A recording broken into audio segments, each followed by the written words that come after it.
तो पहले हम एक शॉर्ट समरी जानने की कोशिश करेंगे, व्हाट इज फ्यूक्स यूवेइटिस सिंड्रोम, हम क्यों बोलते हैं फुक्स, फुक्स स्पेशली नाम क्यों दिया गया है, and what are the other signs and symptoms of the Fuchs uveitis syndrome. तो इस शुरुआत में हम शॉर्ट समरी देखेंगे, देन हम डिटेल में इसको डिस्कस करेंगे। तो देखो uveitis, the meaning of uveitis everyone knows कि inflammation of uvea. Uvea means ciliary body, iris and choroid, ठीक है, इन्फ्लेमेशन ऑफ यूविया। ठीक है, तो बेसिक से मैं शुरुआत करूंगा ताकि आपको स्टार्टिंग से इसको इसका कंसेप्ट बन सके। ठीक है, तो इन्फ्लेमेशन ऑफ यूविया, यूवियाइटिस का मतलब इन्फ्लेमेशन ऑफ यूविया। ठीक है, अब देखो यूवियाइटिस का मतलब हमको समझ आ गया। ये फुक्स नाम क्यों रखा गया है, इस ये फुक्स नाम आया है बिकॉज दिस सिंड्रोम और this condition is describe first describe by the this Austrian ophthalmologist who is Ernst Fuchs. Ernst Fuchs ने सबसे पहले इसको डिस्क्राइब किया था, इसीलिए इसका नाम दिया गया है क्या, फुक्स यूवियाइटिस सिंड्रोम। ठीक है, अब देखो इसमें एक इंपॉर्टेंट कंसेप्ट ये है कि देखो यूवियाइटिस में मेनली जैसे सेल्स एंड फ्लेयर्स होते हैं, वैसे इसमें भी आपको सेल्स एंड फ्लेयर्स मिलेंगे, सेल्स एंड फ्लेयर्स मिलेंगे, सेल्स और फ्लेयर्स मिलेंगे इसमें भी।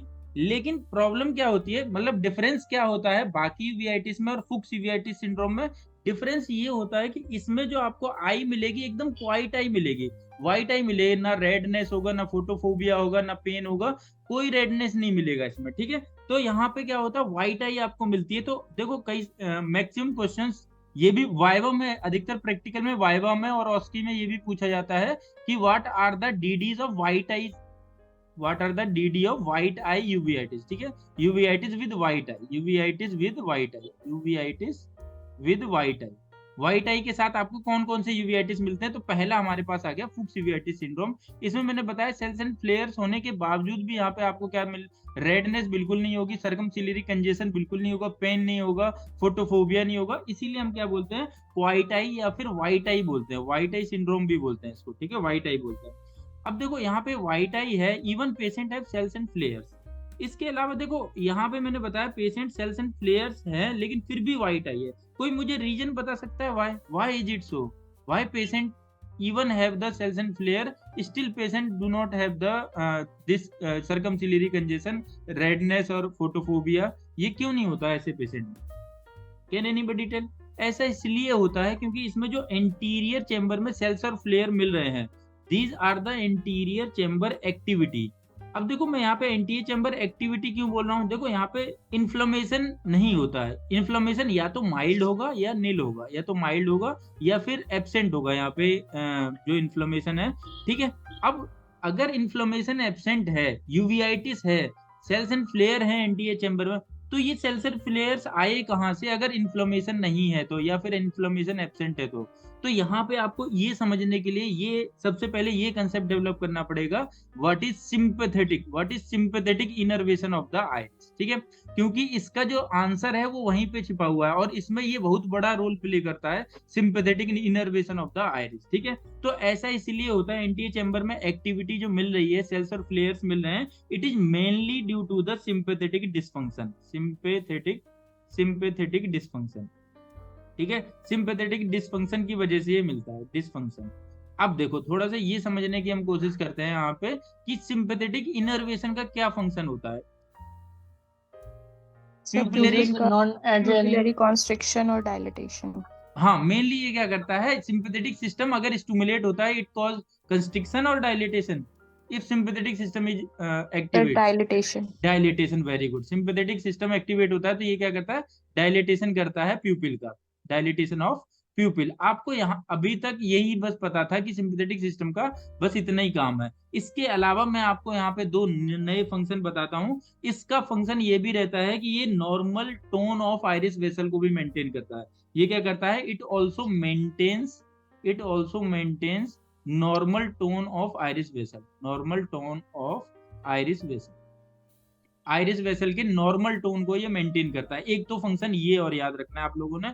दूसरा फंक्शन ये याद रखना है कि इन द कॉन्जेनाइटल केसेस में जब पिगमेंटेशन होता है आइरिस का, तो उस पिगमेंटेशन जेनेसिस में भी ये हेल्प करता है। ठीक है, it also help in the development of iris pigment, development of iris pigment. ठीक है, अब ये आप लोग एक्सेप्ट नहीं करेंगे कि ये कैसे आइरिस पिगमेंट के डेवलपमेंट में हेल्प करता है। इसको मैं प्रूव करने के लिए आपको बताऊंगा कि जो कॉन्जेनाइटल हॉर्नर सिंड्रोम होता है, हॉर्नर सिंड्रोम जो होता है कॉन्जेनाइटल, कोई मुझे बताएगा what you will see in iris congenital Horner miosis होता है सर, है, क्या मिलेगा इसमें? मायोसिस होता है, मायोसिस सर। मायोसिस मिलेगा। कलर से रिलेटेड इसमें क्या मिलता है? Can anybody tell? The iris colour से heterochromia.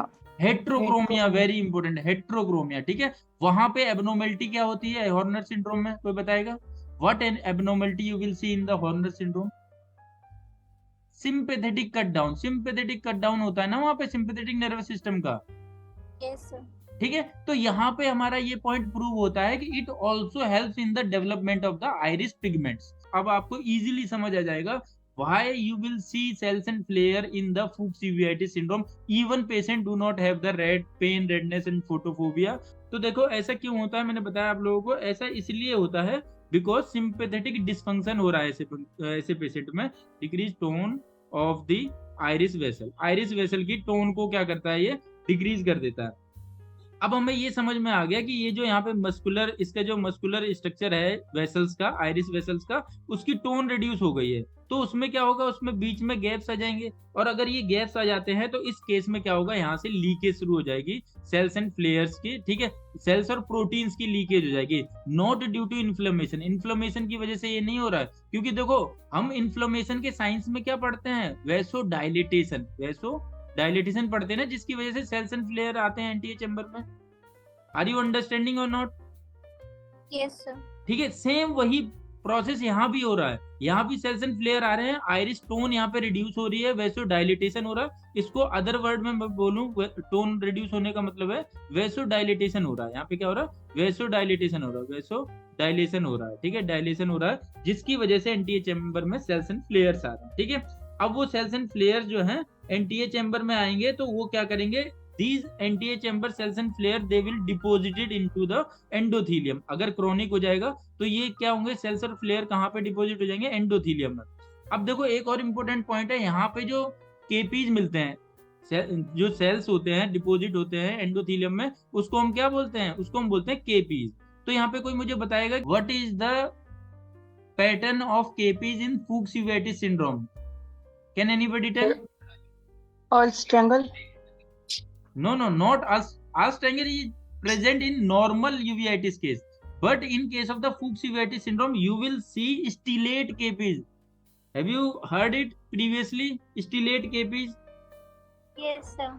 ठीक है, तो इस केस में आपको क्या मिलेगा, स्टिलेट केपीज मिलेंगे, ठीक है। अब हम यहाँ पे समझने की कोशिश करते हैं कि स्टिलेट मतलब स्टार शेप केपीज यहाँ पे क्यों मिलते हैं, why you will see star shape KPs. तो इसमें जो भी देखो, यहाँ पे जो एक्सुडेट, यहाँ पे जो फ्लेयर है, flare is nothing but the protein, fibrin protein है। हम देखते हैं फिब्रिन डिपोजिशन हो जाता है जब सीवियर केस ऑफ यूवेइटिस होता है। तो अब होता क्या है, जो ये केपीज है ना, वो ये जो सेल्स हैं ये आपस में फाइब्रिन ब्रिजेस से क्या हो जाते हैं, इंटरकनेक्ट हो जाते हैं, जिसकी वजह से आपको यहाँ पे क्या मिलता है, एक स्टार शेप्ड आपको एक वहां पे डिपोजिशन मिलता है, which is known as the stellate KPs. समझ आ रही है बात? The cells, fine cells, they are interconnected by the fibrin bridges। Fibrin bridges से वो इंटरकनेक्ट हो जाते हैं, तो उसकी शेप कैसी हो जाती है, स्टार शेप्ड हो जाती है, जिसको हम क्या बोलते हैं, स्टिलेट केपीज। तो मैं इसको रब कर देता हूँ ताकि हम पूरी इसकी स्टोरी समझ सकें। मैंने बताया यहाँ पे एक इंपॉर्टेंट पॉइंट है सिंपैथेटिक डिस्फंक्शन, जी इसको नहीं भूलना है, ये हमारा कीवर्ड रहेगा Fuchs uveitis सिंड्रोम में, सिंपैथेटिक डिस्फंक्शन, ठीक है। अभी हमने देखा सिंपैथेटिक डिस्फंक्शन हो रहा था, उसकी वजह से क्या हो रहा था, tone of iris vessel reduce हो रही थी, डिक्रीज टोन, या फिर मैं यहाँ पे लिख दूं इनडायरेक्टली द वेसो डायलिटेशन हो रहा था, वेसो डायलेशन हो रहा था, जिसकी वजह से क्या होता है, आपको सेल्स एंड फ्लेयर्स मिल रहे थे एंटीए चैम्बर, सेल्स एंड फ्लेयर मिल रहे थे एंटीए चैम्बर में, और उसी की वजह से आपको स्टिलेट केपीज मिल रहे थे, स्टिलेट केपीज मिल रहे थे, ठीक है। अब देखो यहाँ पे कहानी खत्म नहीं हुई, अभी और आगे तक जाएगी इसकी कहानी। अब नेक्स्ट देखो, ये हो गया हमारा स्टिलेट केपी की कहानी, यहाँ पे खत्म होगी। अब देखो इसकी वजह से क्या होगा, यहाँ पे मैंने बताया कि इसकी यहाँ पे ब्लड एक्वस बैरियर क्या होता है, ब्लड, मैंने बताया वैसो डायलेशन हो रहा है, इसकी वजह से क्या हो रहा है, यहाँ पे चेंजेस आ रहे हैं blood aqueous barrier, changes in the blood aqueous barrier, ठीक है।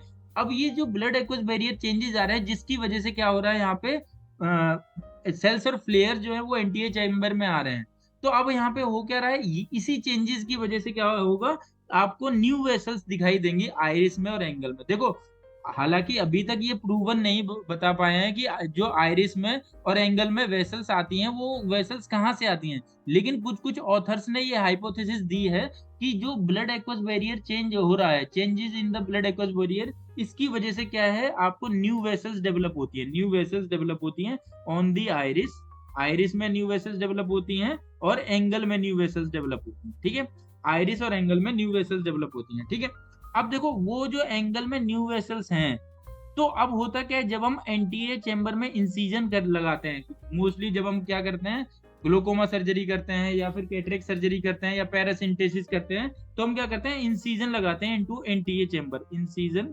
लगाते हैं into anterior chamber, anterior chamber में इंसिजन लगाते हैं।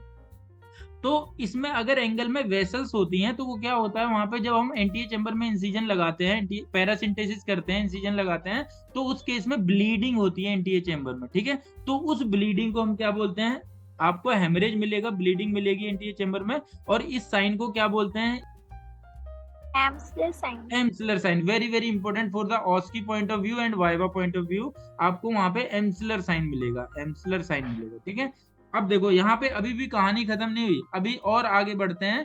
ये सिंपैथेटिक डिसफंक्शन की वजह से हमने एक फंक्शन ये भी देखा था, सिंपैथेटिक इनर्वेशन का एक फंक्शन ये भी था कि ये क्या कर रहा था, पिगमेंट का जेनेसिस कर रहा था, पिगमेंट का जेनेसिस कर रहा था आइरिस में, पिगमेंट का जेनेसिस कर रहा था आइरिस में।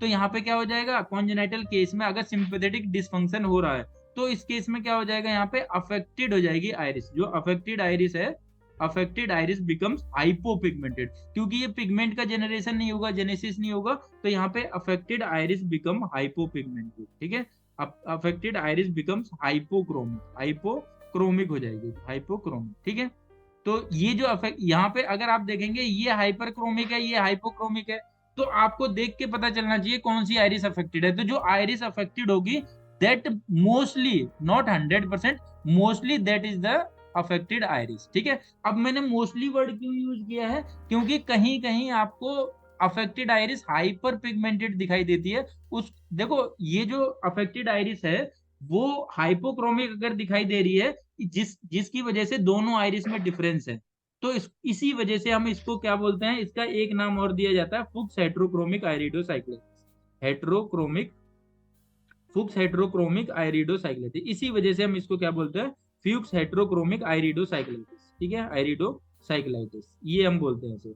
अब देखो मैंने यहाँ पे एक टर्म यूज किया था मोस्टली, मोस्टली इसीलिए मैंने टर्म यूज किया था, कहीं कहीं आपको रिवर्स हेट्रोक्रोमिया मिलता है, कहीं कहीं आपको रिवर्स हेट्रोक्रोमिया मिलता है, जहां पे affected iris becomes hyper pigmented, affected iris becomes hyper pigmented. अभी मैं इसको यहाँ पे एक्सप्लेन नहीं करूंगा, अभी हम नेक्स्ट स्लाइड्स में जब हम इसको डिटेल में डिस्कस करेंगे, then I will tell you why you will see hyperchromic in the affected eye, affected eye में हाइपरक्रोमिक आपको क्यों मिल रहा है, वो हम फंडा देखेंगे, वो हम डिटेल में देखेंगे जब हम इसे डिटेल में फर्दर स्लाइड में डिस्कस करेंगे। ठीक है, इसीलिए मैंने यहाँ पे बोला मोस्टली जो अफेक्टेड आइरिस है दैट इज द हाइपोपिगमेंटेड, लेकिन कभी कभी आपको हाइपर पिगमेंटेड भी मिल सकती है, वो कैसे मिलेगी वो हम फर्दर स्लाइड्स में डिस्कस करेंगे। ठीक है, तो अब देखो हम आगे बढ़ते हैं, अभी थोड़ा सा और कंसेप्ट यहाँ पे डेवलप करना जरूरी है, थोड़ी सी और यहाँ पे स्टोरी जाननी जरूरी है। इन सम स्टडीज और the researchers have find out the association of this condition, association of this condition with this condition with chorioretinal scarring, with chorioretinal scarring, retinal scar से इसका एसोसिएशन देखा गया है। ठीक है, और ये भी देखा गया है कुछ स्टडीज में कि इसका इंसिडेंस जो है वो रिड्यूस हो जाता है after giving the MMR vaccination. MMR vaccination अगर हम देते हैं तो इसका इंसिडेंस जो है वो रिड्यूस हो जाता है। ठीक है, तो अब ये कंडीशन, ये सारी जो स्टडीज है, इन स्टडीज को देख के ये देखा गया है, ये हाइपोथेसिस बनाई गई है कि हो सकता है it may be due to the infectious aetiology. ठीक है, इन्फेक्शियस इटियोलॉजी भी हो सकती है इसकी, ये हाइपोथेसिस दी गई है। हालांकि अभी तक प्रूवन नहीं है, सिग्निफिकेंट नहीं आई है, लेकिन फिर भी कुछ स्टडीज में ये देखा गया है कि it may have the infectious aetiology. और मोस्ट कॉमन जो इसके इन्फेक्शन देखे गए, most common cause of infection देखा गया है, वो देखा गया टॉक्सोप्लाज्मा के साथ, टॉक्सोप्लाज्मा के साथ ये देखा गया फुक्स यूवेटिस सिंड्रोम, क्योंकि मैंने बताया ऐसा स्कार आपको टॉक्सोप्लाज्मा में ही मिल सकता है, तो टॉक्सोप्लाज्मा के साथ यहाँ पे एसोसिएशन देखा गया है इसका, और दूसरा रूबेला के साथ इसका एसोसिएशन देखा गया है। तो यहाँ तक आपने क्या करना है, ये स्टोरी याद रखनी है फॉर द फुक्स यूवेटिस सिंड्रोम।